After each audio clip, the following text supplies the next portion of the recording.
Hello everyone, welcome to my channel. मेरा नाम है विक्रम गुप्ता। आज के इस वीडियो में हम देखने वाले हैं मल्टीप्लिकेशन ऑफ टू मैट्रिसेस के ऊपर बेस्ड क्वेश्चंस। ये कॉन्सेप्ट हमने पहले वीडियो में देख लिया है। अगर वो वीडियो आपने अभी तक नहीं देखा है तो प्लीज पहले वो जाकर देखें। उसका लिंक मैं ऊपर आई बटन में डाल दूंगा, वहां से आप उस वीडियो को एक्सेस कर सकते हैं। और इस चैप्टर के सारे वीडियोस की मैंने प्लेलिस्ट बनाई है, वो प्लेलिस्ट का लिंक मैं नीचे डिस्क्रिप्शन में डाल दूंगा, वहां से आप उसे एक्सेस कर सकते हैं। अगर आपने अभी तक चैनल सब्सक्राइब नहीं किया है तो प्लीज पहले सब्सक्राइब कर लें। तो चलिए स्टार्ट करते हैं आज का वीडियो।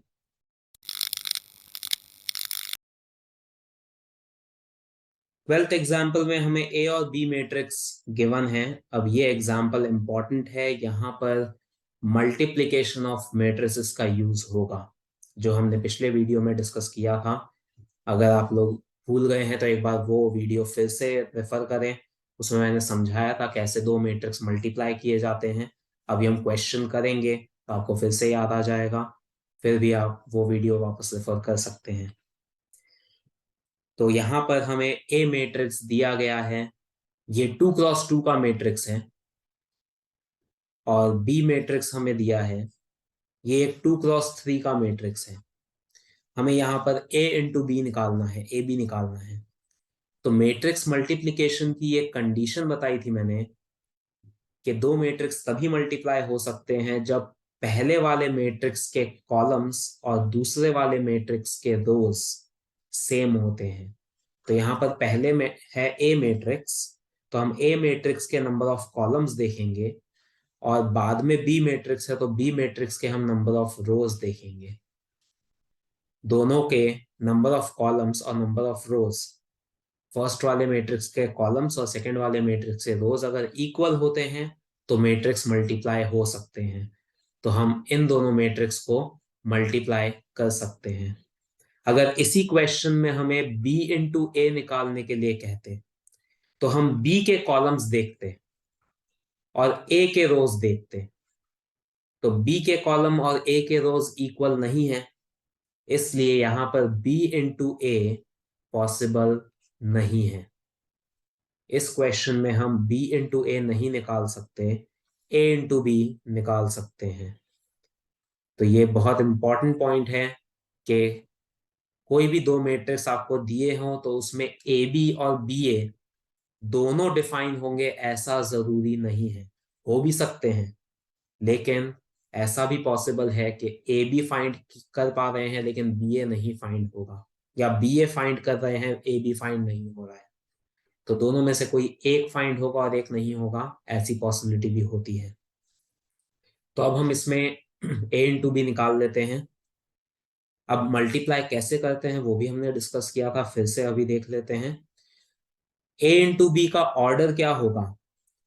जो मल्टीप्लिकेशन करने के बाद जो मैट्रिक्स बनता है उसका ऑर्डर हमें मिलता है ए के नंबर ऑफ रोज और बी के नंबर ऑफ कॉलम से। मतलब ए के रोज हैं 2 और बी के कॉलम्स हैं 3। इसका मतलब जो मैट्रिक्स आएगा ए बी, उसका ऑर्डर होगा 2x3। तो अब इसके अंदर 6 एलिमेंट्स होंगे, उनकी पोजीशन में पहले लिख देता हूं। A11, A12, A13, A21, A22, A23। तो ये आ गया हमारे पास ए बी मैट्रिक्स। इसमें 6 एलिमेंट्स हैं, उनकी पोजीशन मैंने लिखी है, अभी एलिमेंट्स फाइंड करना बाकी है। तो अब हम एक एक करके एलिमेंट निकालते हैं। A11 निकालने के लिए, A11 का मतलब होता है फर्स्ट रो फर्स्ट कॉलम। तो हम पहले वाले मैट्रिक्स का रो लेते हैं और दूसरे वाले का कॉलम लेते हैं, ये हमने सीखा था। तो हम ए मैट्रिक्स का फर्स्ट रो ले लेंगे, बी मैट्रिक्स का फर्स्ट कॉलम ले लेंगे। ए का फर्स्ट रो और बी का फर्स्ट कॉलम, बिकॉज हम A11 निकाल रहे हैं। तो अब करस्पॉन्डिंग एलिमेंट्स मल्टीप्लाई करेंगे, 6 और 2 को मल्टीप्लाई करेंगे। दोनों का पहला एलिमेंट, इस रो का पहला एलिमेंट और इस कॉलम का पहला एलिमेंट, प्लस इसका दूसरा एलिमेंट 9 और इसका दूसरा एलिमेंट 7, उनको मल्टीप्लाई करेंगे। तो ये सॉल्व करके हमारे पास आएगा 12 प्लस 63। तो हमारे पास A11 की वैल्यू आ गई 75। अब A12 निकालते हैं। A12 का मतलब होता है first row and second column. तो हम ए मैट्रिक्स का फर्स्ट रो लेंगे और बी मैट्रिक्स का सेकंड कॉलम लेंगे और करस्पॉन्डिंग एलिमेंट मल्टीप्लाई करके ऐड करेंगे। तो 6 और 6 को मल्टीप्लाई करें और प्लस 9 और 9 मल्टीप्लाई होंगे।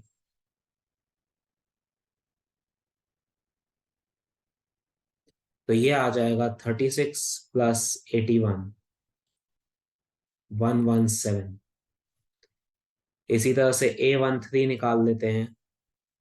तो फर्स्ट रो और थर्ड कॉलम लिया जाएगा, 6 और 0 मल्टीप्लाई होंगे,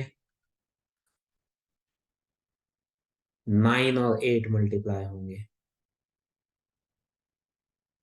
0 प्लस 72। तो ये हमने पहले 3 एलिमेंट निकाल लिए। अब हम ये 3 निकालते हैं सेम मेथड से। तो अब A21 निकालने के लिए, A21 का मतलब होता है सेकेंड रो फर्स्ट कॉलम। तो सेकेंड रो फर्स्ट कॉलम का मतलब हो गया, हम A का सेकेंड रो ले लेंगे और B का फर्स्ट कॉलम। तो 2 इंटू 2 मल्टीप्लाई होगा, प्लस 3 को मल्टीप्लाई करेंगे 7 से। तो ये आ जाएगा 4 प्लस 21, तो 25। A22 लेते हैं हम। तो A22 के लिए हम सेकेंड रो और सेकेंड कॉलम लेंगे। तो 2 इंटू 6 होगा, प्लस 3 इंटू 9। तो इससे हमें मिलेगा 12 प्लस 27। तो ये आ जाएगा 39। और लास्ट एलिमेंट A23 निकालते हैं। तो सेकेंड रो और थर्ड कॉलम ले लेंगे।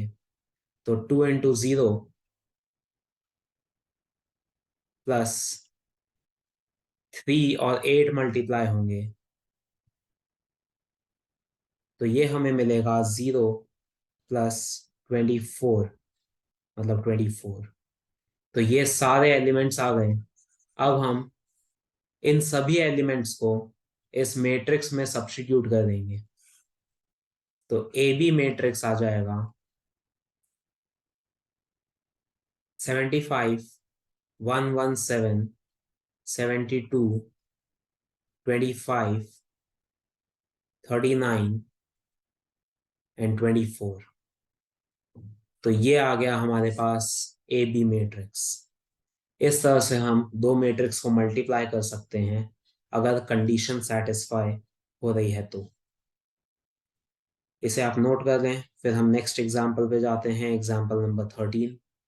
13th एग्जाम्पल में हमें ए मैट्रिक्स दिया गया है एंड बी मैट्रिक्स दिया है हमें। इसमें हमें फाइंड करना है ए बी और बी ए। यहाँ पर हमें ए बी और बी ए दोनों फाइंड करने हैं। तो देखें, ए का ऑर्डर है 2 क्रॉस 3, बी का ऑर्डर है 3 क्रॉस 2। तो अगर हमें ए बी फाइंड करना है तो ए के कॉलम्स और बी के रो सेम होने चाहिए। वो यहाँ पर सेम दिए गए हैं। इसका मतलब हम ए इंटू बी फाइंड कर सकते हैं। तो पहले हम ए इंटू बी निकाल लेते हैं। ए इंटू बी का ऑर्डर क्या होगा देखें, ए के रोज और बी के कॉलम से जो बनेगा, मतलब 2 क्रॉस 2। तो ए इंटू बी का ऑर्डर होगा 2 क्रॉस 2। तो इसमें 4 एलिमेंट्स आएंगे, A11, A12, A21 and A22। अब हम चारों एलिमेंट्स फाइंड कर लेते हैं। A11 के लिए हम ले लेंगे ए मैट्रिक्स का फर्स्ट रो और बी मैट्रिक्स का फर्स्ट कॉलम। तो 1 इंटू 2, अब मैं डायरेक्टली मल्टीप्लाई करके ही लिख रहा हूं, -2 इंटू 4 -8, 3 इंटू 2 6। ठीक है, तो ये हो जाएगा 0। A12 निकाले अगर, तो हम फर्स्ट रो और सेकंड कॉलम लेंगे। तो 1 इंटू 3, -2 इंटू 5 -10, और 3 इंटू 1 मतलब 3। तो ये आ जाएगा -4। A21 निकालना है अगर हमें, तो A21 के लिए हम लेंगे सेकेंड रो और ये फर्स्ट कॉलम। सो -4 into two -8, 2 into 4 +8, 5 into two +10, तो ये आ जाएगा 10। और A22 के लिए हम सेकेंड रो और सेकेंड कॉलम ले लेंगे, तो -4 into three -12, 2 into 5 is 10, 5 into 1 is 5, तो ये आ जाएगा 3। तो चारों एलिमेंट्स आ गए हैं हमारे पास, इन सभी को हम रख देते हैं इस मैट्रिक्स के अंदर। तो ए बी मैट्रिक्स मिलेगा हमें 0, -4, 10 और 3। तो ये आ गया ए बी। अब इसी क्वेश्चन में हमें बी ए मैट्रिक्स निकालने के लिए कहा है। तो अब बी ए मैट्रिक्स का ऑर्डर क्या होगा देखें। सबसे पहले हम ये देखते हैं क्या यहाँ पर बी इंटू ए पॉसिबल है या नहीं। तो बी इंटू ए कब पॉसिबल होगा, जब बी के कॉलम्स और ए के रोज इक्वल होंगे। वो यहाँ पर इक्वल है, मतलब हम बी ए मल्टीप्लाई कर सकते हैं। और मल्टीप्लाई होने के बाद ऑर्डर क्या बनेगा, बी के रोज और ए के कॉलम्स, मतलब 3 × 3 का ऑर्डर होगा। तो यहाँ पर 9 एलिमेंट्स होंगे बी ए मैट्रिक्स के अंदर। वो 9 एलिमेंट्स ये होंगे, उनकी पोजीशन में लिख रहा हूं। A11, A12, A13, A21, A22, A23 and A31, A32, A33। तो ये है बी ए मैट्रिक्स के एलिमेंट्स की पोजीशन। अब हम अगर एलिमेंट्स निकालते हैं एक एक करके, तो देखें A11 निकालने के लिए हम बी मैट्रिक्स का फर्स्ट रो लेंगे। अब बी में से हमें रो लेना है, ए में से कॉलम लेना है। बी मैट्रिक्स का रो और ए मैट्रिक्स का कॉलम, क्योंकि पहले बी मैट्रिक्स आ गया अब। तो बी का रो ले लेंगे और ए का कॉलम ले लेंगे और मल्टीप्लाई करेंगे। 2 इंटू 1 करस्पॉन्डिंग एलिमेंट मल्टीप्लाई, तो 2 इंटू 1 2, 3 इंटू -4, तो ये आएगा -10। A12 का मतलब फर्स्ट रो और सेकेंड कॉलम, तो 2 इंटू -2 -4, 3 इंटू 2 6। A13, A13 के लिए फर्स्ट रो और थर्ड कॉलम, तो 2 इंटू 3 6 और 3 इंटू 5 15। A21, A21 का मतलब होता है सेकेंड रो और फर्स्ट कॉलम, तो 4 इंटू 1 4 और 5 इंटू -4, तो ये आ जाएगा हमारे पास -16। A22, A22 का मतलब हो जाता है सेकेंड रो और सेकेंड कॉलम, तो 4 इंटू -2 -8, 5 इंटू 2 10। A23, A23 मतलब सेकेंड रो और थर्ड कॉलम, तो 4 इंटू 3 12 एंड 5 इंटू 5 25, तो ये आ जाएगा 37। फिर A31 का मतलब होगा थर्ड रो और first column, so 2 into 1 and 1 into -4। A32 मतलब third row and second column, so 2 into -2 -4, 1 into 2 is 2। And A33 मतलब थर्ड रो और थर्ड कॉलम, तो 2 इंटू 3 6, 1 इंटू 5 is 5। तो ये हमारे पास सभी एलिमेंट्स आ गए हैं। अब इसको हम रख देते हैं इस मैट्रिक्स के अंदर। तो बी ए मैट्रिक्स बनेगा कुछ इस तरह से, -10 2 21, -16 2 37, -2 -2 11। तो ये है हमारा बी ए मैट्रिक्स। तो जैसा कि आप देख सकते हैं ए बी और बी ए ये दोनों मैट्रिक्स सेम नहीं है, दोनों का ऑर्डर ही सेम नहीं है। अगर ऑर्डर इक्वल नहीं होता इसका मतलब वो मैट्रिक्स इक्वल नहीं हो सकते। तो हम कह सकते हैं A B is not equal to B A. ये हमें इस क्वेश्चन में प्रूव करने के लिए कहा था। तो अब सभी को समझ आ रहा होगा हम कैसे मल्टीप्लाई कर रहे हैं दो मैट्रिक्स को। आगे बढ़ते हैं 14th एग्जाम्पल। तो अब इसके आगे आप देखेंगे तो 14th से लेकर 15, 16, 17 ये सभी एग्जाम्पल्स आप अब करके देख सकते हैं। सारे अब सिमिलर हैं, सब में हमें मल्टीप्लिकेशन करना है मैट्रिक्स का। तो अब मैं एग्जाम्पल 18th पे जाता हूं। इसमें हमें ए मैट्रिक्स दिया है, 3x3 का मैट्रिक्स है। अब यहां पर हमें प्रूफ करने के लिए कहा है, एक इक्वेशन दी गई है क्वेश्चन में, a³ -23a -40i equals to o। ये o है, ये जीरो नहीं है, दिस इज o। तो यहां पर हमें ये इक्वेशन प्रूफ करनी है। तो इसके लिए हम सबसे पहले a³ निकालेंगे। a³ के लिए हमें पहले a² चाहिए। तो हम a² फाइंड करते हैं। a² का मतलब होता है a इंटू ए। तो ये जो ए मैट्रिक्स हमें दिया है क्वेश्चन में, हम उसको खुद से मल्टीप्लाई कर देंगे, मतलब इस तरह से। तो यहाँ पर ये दोनों मैट्रिक्स हमें मल्टीप्लाई करने हैं, इनका मल्टीप्लिकेशन पॉसिबल है क्योंकि इसके कॉलम्स और इसके रोज सेम है। इसमें 3 कॉलम्स हैं, उसमें 3 रोज हैं, तो मल्टीप्लाई हो सकता है। मल्टीप्लिकेशन हम ऑलरेडी सीख चुके हैं, तो अब मैं इसका मल्टीप्लिकेशन करके जो आएगा वो मैं एक बार डायरेक्टली लिख देता हूं। जो एलिमेंट्स आएंगे वो मैं लिख रहा हूं। तो इन दोनों मैट्रिक्स को मल्टीप्लाई करके आपको ये मैट्रिक्स मिलता है, ये है a²।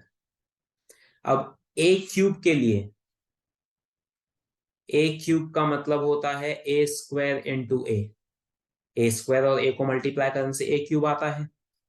तो अब हम ये a² मैट्रिक्स को और इस ए मैट्रिक्स को मल्टीप्लाई कर देंगे। ये है a² और ये है ए मैट्रिक्स। तो अब यहाँ पे भी इन दोनों मैट्रिक्स में इस फर्स्ट मैट्रिक्स के कॉलम्स और सेकंड के रोज सेम है, मतलब मल्टीप्लिकेशन पॉसिबल है। तो इसको भी आप सेम मेथड से मल्टीप्लाई कर सकते हैं। तो मल्टीप्लाई करने के बाद जो मैट्रिक्स आएगा वो लिख देता हूँ। यहाँ पर मैं वैल्यूज अभी डायरेक्टली लिख रहा हूँ। तो ये है a³ मैट्रिक्स। तो हमारे पास a³ आ चुका है। तो अब हम इस इक्वेशन को प्रूव करने के लिए इसका LHS ले लेते हैं और उसमें सब्स्टिट्यूट कर देते हैं a³ a और i तीनों की वैल्यू। ये नोट कर लें। अब हम इक्वेशन का LHS ले रहे हैं, a³ -23a -40i। तो अब a³ हम ऑलरेडी अभी फाइंड कर चुके हैं, वो यहाँ पर रख देते हैं। यहाँ पर a रख देते हैं जो क्वेश्चन में दिया गया था हमें। और यहाँ पर हमें आई रखना है। आई का मतलब हमने देखा था, आई मतलब होता है आइडेंटिटी मैट्रिक्स। आइडेंटिटी मैट्रिक्स का मतलब क्या था, जिसमें डायगोनल पे 1 होता है और बाकी सारे एलिमेंट 0 होते हैं। तो अब उसमें ऑर्डर क्या लेंगे हम। आइडेंटिटी मैट्रिक्स तो हर ऑर्डर में एग्जिस्ट करता है, 1x1, 2x2, 3x3 सब में। तो यहाँ पर क्योंकि बाकी सारे मैट्रिक्स आप देखें तो 3x3 ऑर्डर के हैं, तो इसका मतलब हमें आइडेंटिटी मैट्रिक्स भी 3x3 का लेना है, तभी हम इस इक्वेशन को सॉल्व कर पाएंगे। तो क्वेश्चन में अगर मेंशन नहीं भी होता है तो हमें ये समझना है कि बाकी के मैट्रिक्स जिस ऑर्डर में है, आइडेंटिटी मैट्रिक्स भी हम उसी ऑर्डर का लेंगे, तभी वो क्वेश्चन फिर आगे सॉल्व हो पाएगा। तो ये हमने 3x3 का आइडेंटिटी मैट्रिक्स ले लिया। अब इसको तो हम सेम लिख लेंगे। यहाँ पर ये 23 अंदर मल्टीप्लाई कर देते हैं हम। कांस्टेंट को अंदर मल्टीप्लाई करेंगे तो सारे एलिमेंट्स में मल्टीप्लाई होगा। और यहाँ पर भी 40 को अंदर मल्टीप्लाई कर देते हैं तो वो भी सारे एलिमेंट्स में मल्टीप्लाई होगा। अब इस मैट्रिक्स में से ये दोनों सब्ट्रैक्ट करने हैं। तो अगर हम सब्ट्रैक्ट करते हैं तो देखिए करस्पॉन्डिंग एलिमेंट्स, 3 मैट्रिक्स हैं लेकिन कोई फर्क नहीं पड़ता, होगा वैसे ही। 63 -23 -40, तो ये 0 आ जाता है। इसी तरह 46 -46 -0, तो ये भी 0 आ जाता है। 69 -69 -0, ये भी 0 आ जाता है। तो इस तरह से आप सॉल्व करेंगे तो सारे एलिमेंट्स सॉल्व होकर 0 आ जाएंगे। तो ये है हमारा नल मैट्रिक्स जिसे हम O से डिनोट करते हैं। तो ये आ गया RHS। तो इस तरह से हमें ये प्रूव करना है। अब हम एक लास्ट एग्जाम्पल 19th एग्जाम्पल भी देख लेते हैं। इसमें हमें दिया गया है, in a legislative assembly election a political group hired a public relation firm to promote its candidate in 3 ways: telephone, house call and letters. The cost per contact is given matrix है। तो देखें यहाँ पर अभी starting की line का यहाँ पर कोई यूज नहीं है। क्वेश्चन में हमें ऐसा दिया गया है कि telephone, house call and letters, इन तीनों का कॉस्ट क्वेश्चन में दिया है हमें पर कॉन्टैक्ट। तो देखें ये जो ए मैट्रिक्स दिया है, मैं पहले मैट्रिक्स लिख देता हूं फिर उसका मीनिंग समझाता हूं। ये टेलीफोन, ये हाउस कॉल और ये लेटर। तो हमें ऐसा बोला गया है क्वेश्चन में कि ये जो कॉस्ट है ये पर कॉन्टैक्ट, मतलब एक टेलीफोन करने का कॉस्ट है 40 पैसा, एक हाउस कॉल का कॉस्ट है 100 पैसा और एक लेटर का कॉस्ट है 50 पैसा। तो ये हमें कॉस्ट पर कॉन्टैक्ट दिया गया है। नंबर ऑफ कॉन्टैक्ट्स भी क्वेश्चन में दिए हैं। जो बी मैट्रिक्स है, बी मैट्रिक्स में हमें ये डेटा दिया है। यहाँ पर ये एक्स और ये वाई, ये दो सिटीज हैं। इन दोनों सिटीज में कितने टेलीफोन, कितने हाउस कॉल और कितने लेटर्स से कांटेक्ट किया है वो हमें दिया है। ये है टेलीफोन, ये हाउस कॉल और ये लेटर। इसका मीनिंग ये है कि सिटी एक्स के अंदर 1000 टेलीफोन किए हैं, 500 हाउस कॉल्स किए हैं और 5000 लेटर्स सेंड किए हैं। इसी तरह सिटी वाई के अंदर 3000 टेलीफोन, 1000 हाउस कॉल और 10,000 लेटर्स। तो ये हमें number of telephone, house call और लेटर दिया गया है और इस मैट्रिक्स में कॉस्ट पर कॉन्टैक्ट दिया है। अब हमें पूछा है find the total amount spend by the group in two cities X and Y. दोनों सिटीज में कितना टोटल अमाउंट स्पेंड किया गया है वो हमें फाइंड करना है, सिटी एक्स का और सिटी वाई का। तो यहां पर अगर आप देखें तो ये मैट्रिक्स है 3x1, इसका ऑर्डर है 3x1 और इसका ऑर्डर है 2x3।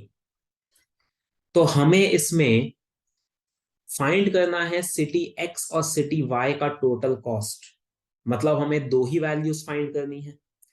अगर आप इसमें ए इंटू बी मैट्रिक्स करना चाहते हैं तो देखें ए के कॉलम्स और बी के रोज तो इक्वल ही नहीं है, मतलब हम इसमें ए इंटू बी नहीं कर सकते।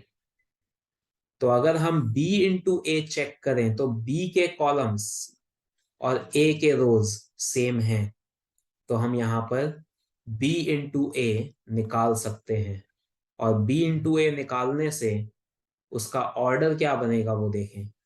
b के रोज और a के कॉलम्स, मतलब 2x1, 2x1 का ऑर्डर बनेगा, मतलब इसमें दो ही एलिमेंट रहेंगे, a11 और a21। तो अब हम ये दोनों एलिमेंट फाइंड कर लेते हैं। a11 मतलब फर्स्ट रो फर्स्ट कॉलम, तो b में से हम रो ले लेंगे और a में से हम कॉलम ले लेंगे और मल्टीप्लाई करेंगे। तो 1000 × 40, फिर 500 × 100 और 5000 × 50। तो ये आ जाता है हमारे पास 3,40,000। और इसी तरह से हम A21 निकालें, मतलब सेकेंड रो और फर्स्ट कॉलम, तो ये मैं डायरेक्टली वैल्यूज लिख देता हूं। तो ये आएगा 7,20,000। अब इन दोनों को हम इस मैट्रिक्स में रख देते हैं तो बी ए मैट्रिक्स आ जाता है।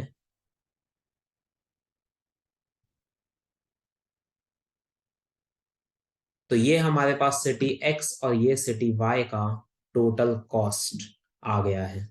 ये हमारे पास जो कॉस्ट आया है ये पैसे में आया है, हम इसको रुपीज में भी कन्वर्ट कर सकते हैं। तो रुपीज में ये हो जाएगा, दिस इज कॉस्ट इन पैसे। तो अगर हम इसे रुपीज में कन्वर्ट करें, 100 से डिवाइड कर देते हैं, तो ये एक्स और वाई का कॉस्ट आ गया इन रुपीज। तो ये हमने सभी एग्जांपल्स फिनिश कर लिए हैं। तो आज के वीडियो में बस इतना ही। अगर आपको ये वीडियो पसंद आए तो इसे लाइक और शेयर जरूर करें। आपके कोई भी डाउट्स मुझे नीचे कमेंट सेक्शन में बताएं और चैनल को सब्सक्राइब करें। Thank you.